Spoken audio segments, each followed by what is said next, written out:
প্রিয় দর্শক, আবার একটা খুবই গুরুত্বপূর্ণ ইরান আমেরিকা যুদ্ধের আপডেট নিয়ে চলে এলাম আপনাদের কাছে এই গ্লোবাল নলেজ বাংলা ইউটিউব চ্যানেলে।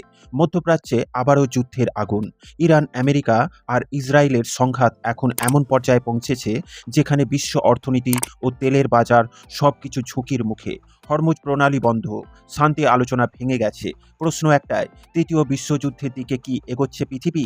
স্ক্রিনে দেখুন, এ বিষয়ে সংবাদ মাধ্যমে একাধিক আর্টিকেল প্রকাশিত হয়েছে। বর্তমান পরিস্থিতি মানব সভ্যতার জন্য ব্যাপক হুমকি হয়ে উঠেছে। এই যুদ্ধ যদি তীব্রভাবে শুরু হয় এবার, তবে এনার্জি ক্রাইসিস বহু দেশের অর্থনীতিকে পঙ্গু করে দেবে। সম্প্রতি আপডেট অনুযায়ী আমেরিকা এবং ইরানের মধ্যে পাকিস্তানের ইসলামাবাদে হওয়া গুরুত্বপূর্ণ শান্তি আলোচনা সম্পূর্ণ ব্যর্থ হয়েছে। প্রায় 21 ঘন্টা আলোচনা চললেও কোনো চুক্তি হয়নি। মূল কারণ, আমেরিকা দাবি ইরানকে তার নিউক্লিয়ার প্রোগ্রাম বন্ধ করতে হবে। ইরানের দাবি হরমুজ প্রণালী নিয়ন্ত্রণ করবে ইরান। যুদ্ধ ক্ষতিপূরণ দিতে হবে আমেরিকাকে। নিষেধাজ্ঞা প্রত্যাহার করতে হবে সমস্ত কিছু। এই দ্বন্দ্বে কারণে আলোচনা ভেঙে গেছে। তারপর আমেরিকা ঘোষণা করেছে হরমুজ প্রণালী সম্পূর্ণভাবে বন্ধ করার। সবচেয়ে বড় সংকট এখন হরমুজ প্রণালী। এটি বিশ্বের সবচেয়ে গুরুত্বপূর্ণ তেল পরিবহন রুট। বর্তমানে ইরান দাবি করছে তারা এই প্রণালীর সম্পূর্ণ নিয়ন্ত্রণে। আমেরিকা ঘোষণা করেছে তারা এখানে নৌ অবরোধ করবে। ফলাফল, বিশ্বজুড়ে তেলের দাম বাড়ছে, আন্তর্জাতিক বাণিজ্য বাধাপ্রাপ্ত হচ্ছে, জাহাজ চলাচল প্রায় বন্ধ। এদিকে আবার চীন ইস্ট চায়না সিতে 1 মাসের জন্য যুদ্ধ অভ্যাস ঘোষণা করেছে এবং নটাম জারি করেছে। হরমুজ প্রণালী যদি বন্ধ করা হয় তাহলে এই যুদ্ধের বিস্তার কিন্তু আরও ঘটবে। এই সংঘাত শুধু ইরান আমেরিকার মধ্যে সীমাবদ্ধ থাকবে না। ইসরায়েল ইতিমধ্যেই লেবাননে বড় আকারের হামলা চালাচ্ছে। হাজারেরও বেশি মানুষ নিহত হয়েছে। ইরান পাল্টা ইসরায়েলের মিসাইল হামলা চালাচ্ছে।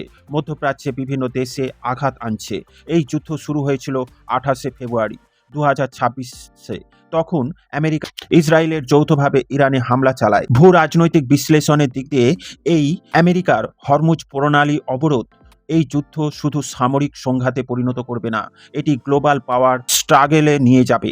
আমেরিকার লক্ষ্য ইরানের নিউক্লিয়ার প্রোগ্রাম থামানো, মধ্যপ্রাচ্যে আধিপত্য বজায় রাখা। ইরানের লক্ষ্য আঞ্চলিক শক্তি হিসেবে প্রতিষ্ঠা হওয়া, পশ্চিমা প্রভাব অবরোধ করা। ইসরায়েলের লক্ষ্য নিরাপত্তা নিশ্চিত করা এবং ইরানের সামরিক শক্তি ধ্বংস করা। এখানে বড় শক্তি ভূমিকা হলো চীন ও রাশিয়া ইরানের দিকে ঝুঁকে আছে। ইউরোপ শান্তি চাইছে, কিন্তু আমেরিকার লক্ষ্য ন্যাটোকে এই যুদ্ধে জড়িয়ে দেওয়া। সেই জন্য হরমুজ প্রণালী বন্ধ করে সংকট তৈরি করছে। কারণ আমেরিকা ইরানের সঙ্গে যুদ্ধে তেমনভাবে সফলতা পায়নি। বর্তমান পরিস্থিতি খুবই বিপজ্জনক। সম্ভাব্য পরিণতি, যুদ্ধ আরও বড় হবে, গোটা পৃথিবী জুড়ে ছড়িয়ে পড়বে, বিশ্ব অর্থনীতি ভেঙে পড়তে পারে, তেলের দাম আকাশ ছোঁয়া হবে, নতুন জোট তৈরি হতে পারে। সবচেয়ে বড় আশঙ্কা, এই সংঘাত আঞ্চলিক যুদ্ধ থেকে বিশ্বযুদ্ধে রূপ নিতে পারে। মধ্যপ্রাচ্যের এই আগুন এখন পুরো বিশ্বকে প্রভাবিত করছে। প্রশ্ন হচ্ছে, শান্তি হবে না যুদ্ধ আরও বাড়বে? প্রিয় দর্শক, এ বিষয়ে আপনার মতামত কি? কমেন্টে অবশ্যই জানাবেন। ভিডিও ভালো লাগলে লাইক ও শেয়ার করবেন। ডিফেন্স, ফরেন পলিসি ও জিওপলিটিক্স রিলেটেড খবর পেতে এই গ্লোবাল নলেজ বাংলা চ্যানেলটিকে সাবস্ক্রাইব করে আমাদের সাথে জুড়ে থাকুন। সকলকে জানাই আন্তরিক ধন্যবাদ।